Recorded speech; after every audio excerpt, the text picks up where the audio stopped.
Hi, I'm Michael Gilmore. Welcome to Inside the Business Mind, where we establish that understanding state of mind is the key variable for high-performing individuals and teams. In this episode, I'm very pleased to be talking to Shireen Khattab, a learning and development professional within the corporate world, currently working in the pharmaceutical sector. Shireen and I have been working together over the past year, a year which has proven to be very turbulent in terms of huge and unexpected change for both the organisation and the employees. I'm sure you'll find it fascinating just to get a glimpse into the invisible world almost of how the human dimension or state of mind plays out within the most challenging of times within business. And so I'd be really interested, Shireen, that we've been working together for about a year or so now. So what comes to mind that you think would be particularly useful? Well, first of all, thank you for thinking of me, and I'm just really excited that we're able to share a part of what really goes on invisibly in our day-to-day in a business context, because I didn't really see how much invisible thinking went on behind the scenes and how that drove behavior and so many decisions. So for me, in my previous experience, the last year was very turbulent. It was in the energy sector, and oil prices were at an all-time low, as was clear in the media and everyone following at the time. And the organization I was working for was also going through a massive acquisition. So they were being acquired by a bigger organization. So in terms of the state of mind of employees, my manager, my boss, there was a lot of insecure thinking, a lot of insecurity, a lot riding on the job, so lots of fear. Meetings were not necessarily a pleasant experience. People believed not just their own security, but their whole family's future depended on the job. And if at all costs they needed to make sure that they maintain that job. And so a lot of very negative behaviors were coming out, not necessarily the most constructive or the most conducive environment to creativity or to problem solving. So it was a catch-22 in a sense, because the organization was going through a really tough time, having to make really difficult decisions per se, but they were looking at it through that filter of fear and insecurity, and we have no other option. And at the time, did they consider that to be the only option then? Yes, yeah, and for me, looking back now at that, it's how they were operating in what was considered the normal context or normal way of looking at things. Business goes down equals job cuts, equals shutting down businesses. And it was just an automatic default in terms of decisions. And also what was interesting was I was noticing how those redundancies and job cuts were being handled. There was a lot of negativity around that because they were trying to avoid dealing with employees' feelings or any sort of any emotion surfacing. And that was, again, it was really interesting for me, because I've always struggled in my corporate sort of career to reconcile who we really are as individuals and our corporate persona per se. So I always had a corporate identity, and then I had me that was the person at home or with my friends and so on. And in that box, it meant feelings didn't come out while you were at work, because that's not where feelings reside, and you're not allowed to bring your emotional side to work.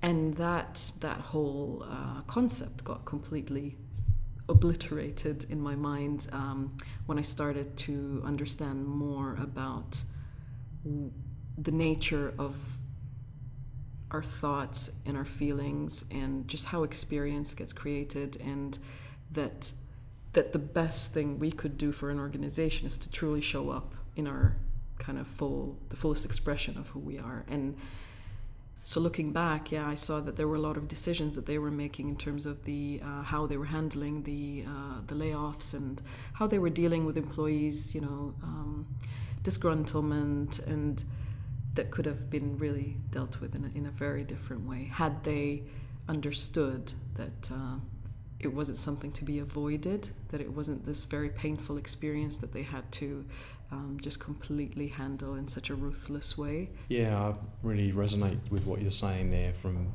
my experience of how you illustrated that, in that it was a straight cause-effect equation. Business down equals job cuts. And it seems now I'm more impacted by what you shared there, in businesses effectively putting their head in the sand when you don't want to bring the feeling side of it or people's emotions.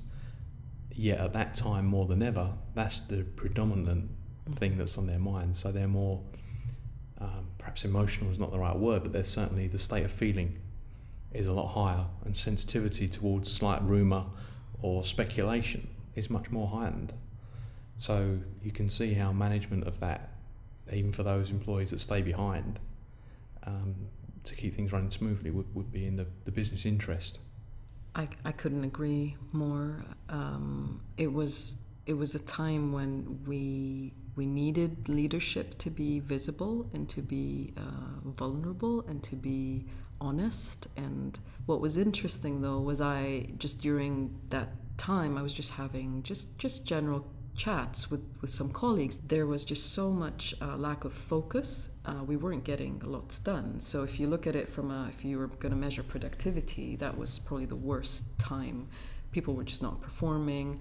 Rather than, business is already down, the economy, the industry is struggling and suffering. And what was happening was they were living in that reality of what could happen. Kind of be like, that headless chicken that you're just contacting every recruiter under the sun. But I wasn't feeling the urge to do any of that. And the sense of calm I had started to kind of raise questions in my colleagues' mind, to the extent that people started to say, that I was living in denial and I wasn't really, serious about what was going on. But what I noticed happening for me was I was just okay with navigating that period of just not knowing, but knowing that I was creating whatever experience I was creating for myself. And what happened was that opened up so many conversations, both inside the organization I was working with, but also with just prospective employers and those out of the blue emails that would just pop up, that people would say, oh, do you want to have a coffee and let's have a chat, or there might be an opportunity for us to talk. And what I noticed for myself was I was going and having those chats with really nothing on my mind, no attachment to the outcome, no attachment to this conversation. It really has to lead to being given an opportunity or any of that. I was just open to talking to people and still maintaining my okayness regardless. And that, despite the initial comments around living in denial, that started to really create some curiosity in my previous organization.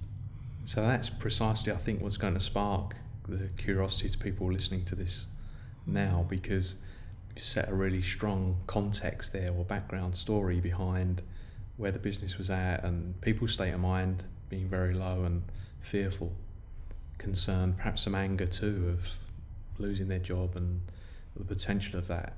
As you say, it's really strong when you start seeing what's perceived to be riding on it for people, their whole family future and livelihood and everything else. So you can imagine that being so difficult. And then there's this amazing kind of almost 180 view from you that is chilled and in denial. So it's a great point to talk about our conversations then, and what understanding state of mind has meant, and beginning to develop what you've described there as creating that experience, which would be a strange kind of language, I guess, to people listening.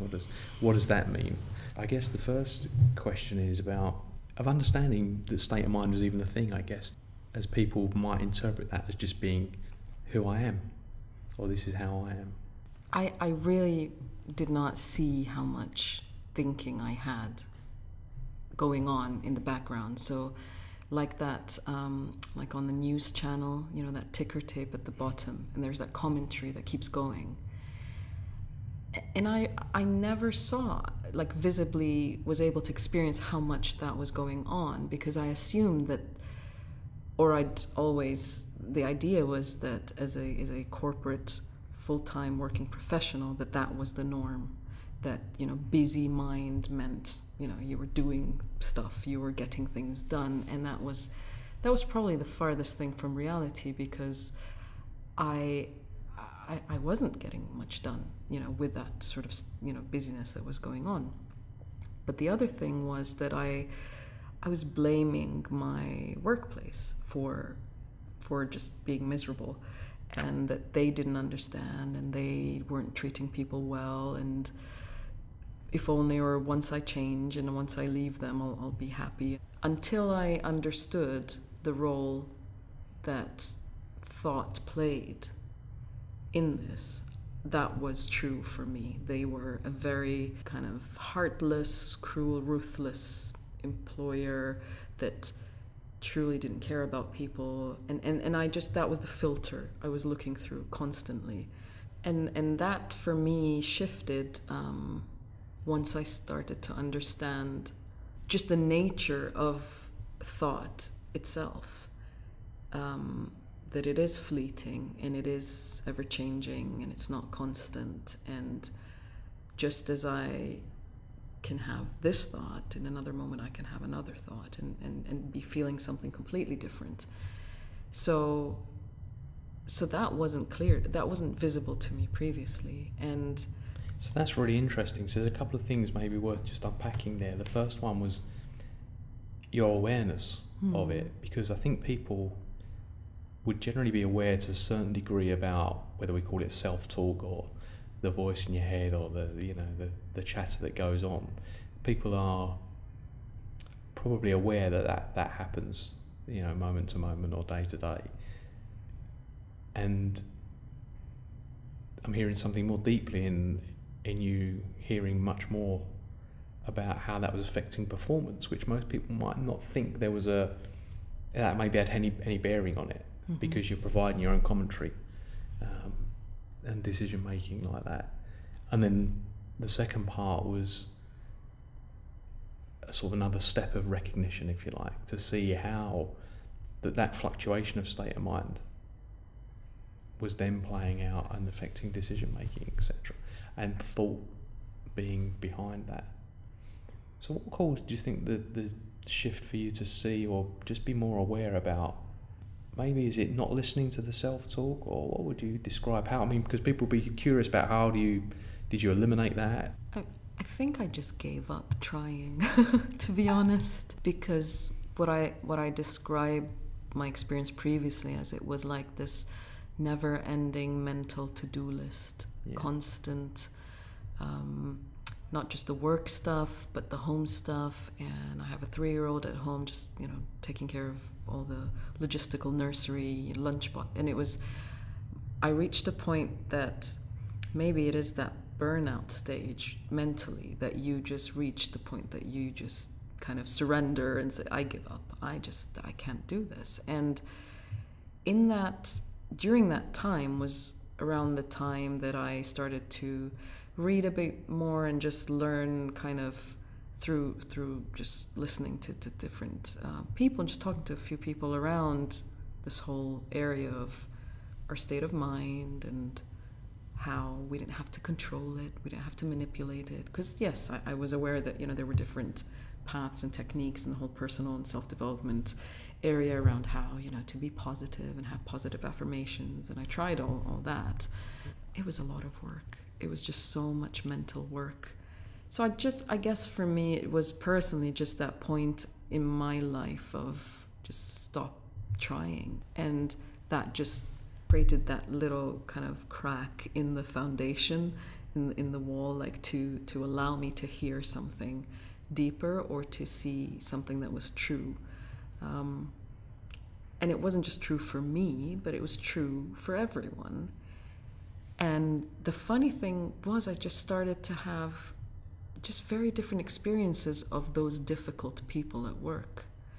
So just in terms of setting a context, the manager I had or had been assigned at the time was someone who'd come in from operations, from a drilling background, and for him to bring in the sort of field business experience into the function.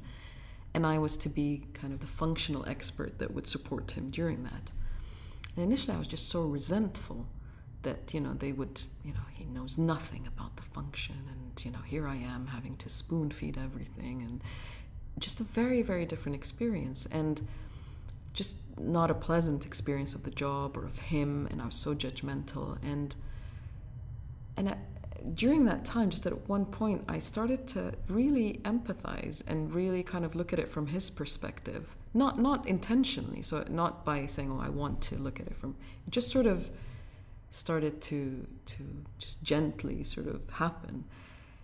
And I actually started to kind of, my heart would go out to him, like, this is all new to him, And then things would come up in my mind, like, well, maybe this could help if I maybe prepared this presentation for him, or, gave him this overview. Or so that all, the actions I then took came from that place of just really, having that deep sort of connection and empathy, and not so much from that place of fear and anger.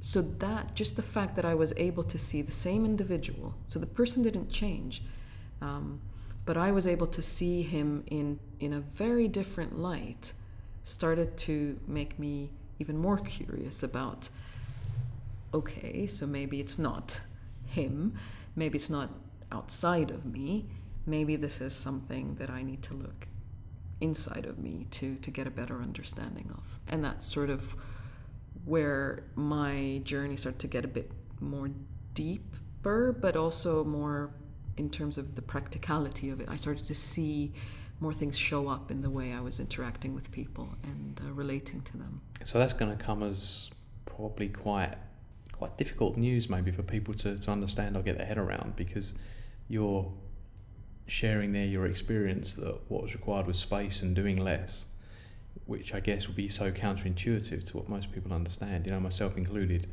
before I started to understand more about really what was going on. Myself, where it looks like you need to work harder at it, be better, improve your performance, go on another course, and certainly learn how to do it better.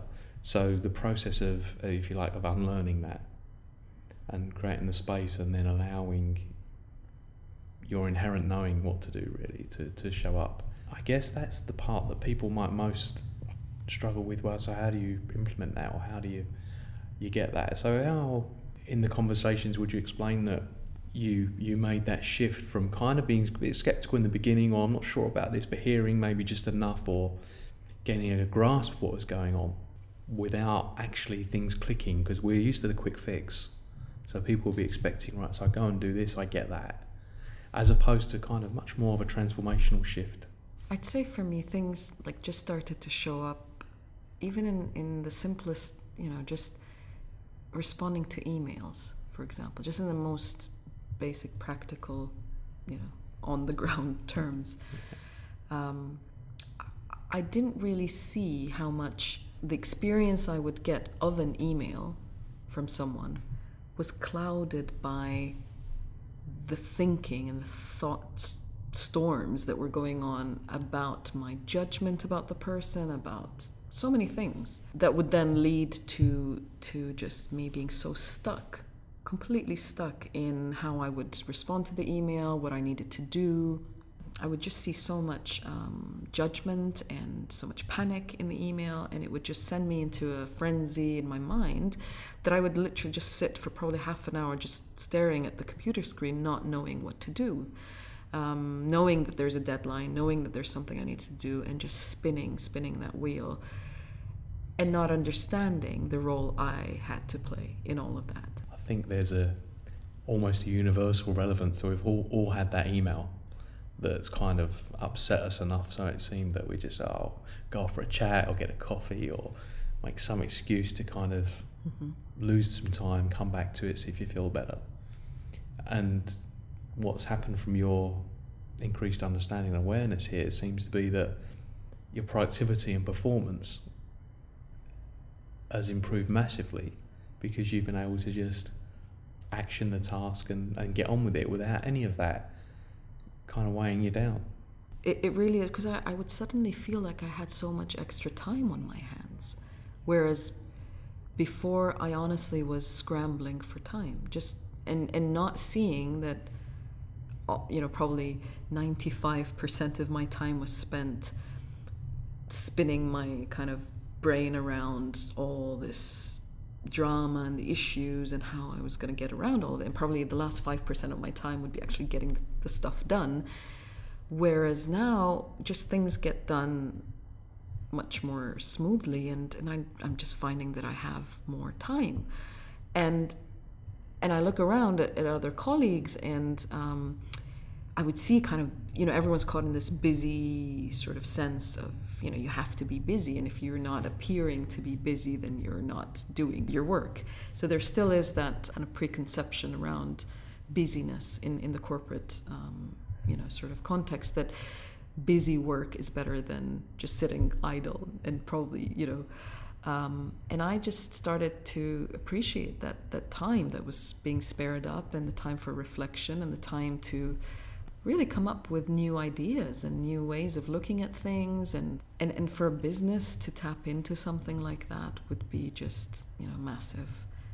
The potential in that is the Googles of the world, that give employees that specific time, 10% of their time to work on whatever projects they want, or that.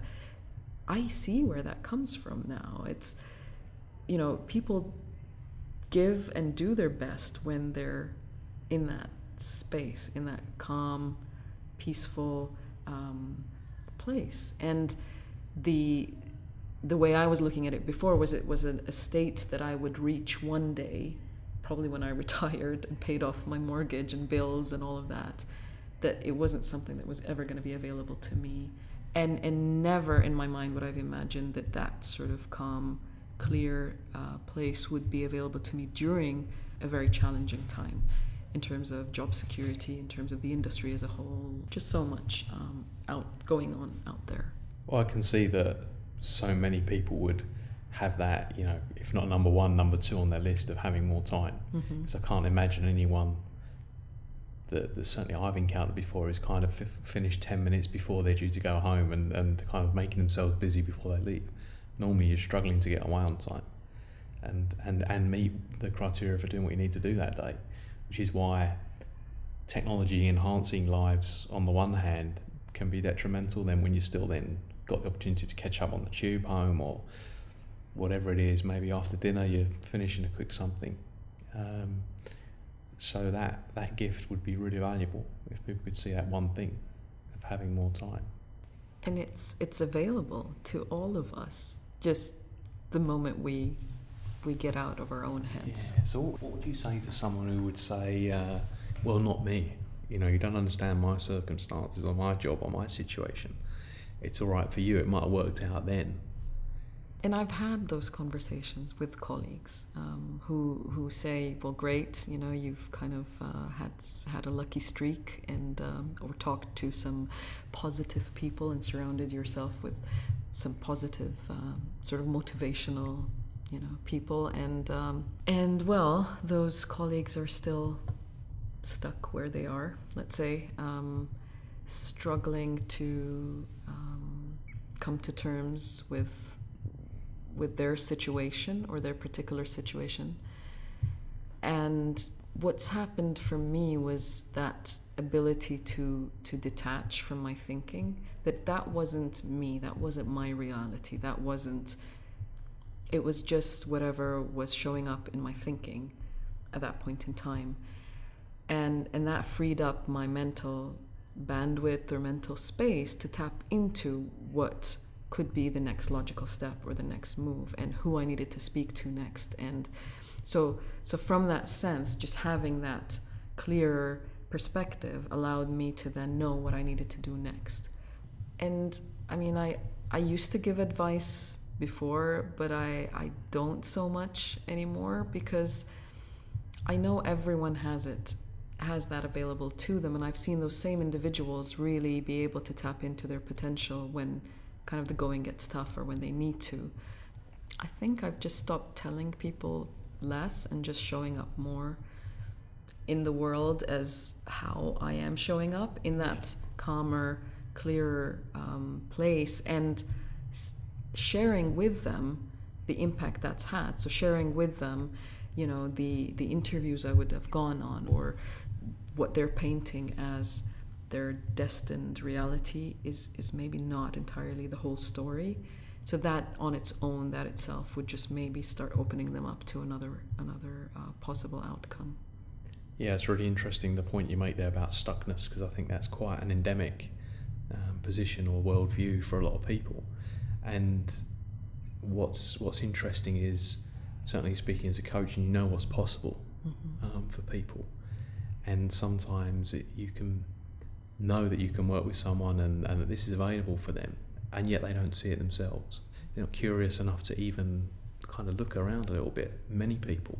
So I'm wondering about those that stayed stuck, really, what it would take for people to realise that it was available when you concede. Do you think they were viewing you as just a complete, exception? They were viewing me as the anomaly or the exception, and just, I would just encourage people to, it's just being open enough to the possibility that maybe this isn't entirely the truth or reality, that life is just that. And I mean, that's just done a lot for me to even open up to the possibility of shifting across a completely different industry, just doing the work that I'm doing at the moment, being able to do the programs I'm doing and travel and balance all of that with home life and work. It was a foreign concept for me of what someone like me, or that was not possible for me, that maybe other people could do that but not me, and I didn't know that I was limiting myself by my own self, and that that I was literally kind of putting those prison bars on myself without really seeing that. And I mean, we've all had times where we've just done amazing things, and that's what I talk to my colleagues about, that I'm sure there are things they've done in their lives that would terrify me, whether that's just in their personal lives or just at work, or I'm sure we've all had that point, and we just lose sight of that, and so really it's the conversations I have with them is just try to remind them of they are that, they've been there, you've touched that potential, and you can always go back. But we just get lost in these just thought created mazes and tunnels, and we dig deeper holes for ourselves, and yeah, well, that sounds a lovely message to wrap up on, really. I think for people to even give themselves the opportunity or possibility that they could see things differently, that alone would free up something. And then and what you shared there, maybe, of people keeping in touch through you, now that they've just heard enough from you, of kind of getting the conversation and stay in the conversation.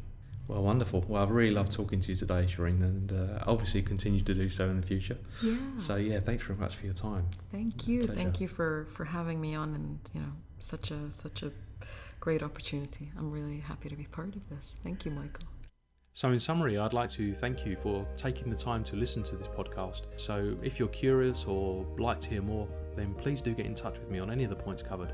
It's Michael at litwithin, litwithin.co.uk, and I look forward to hearing from you. Otherwise, please do enjoy the rest of the series.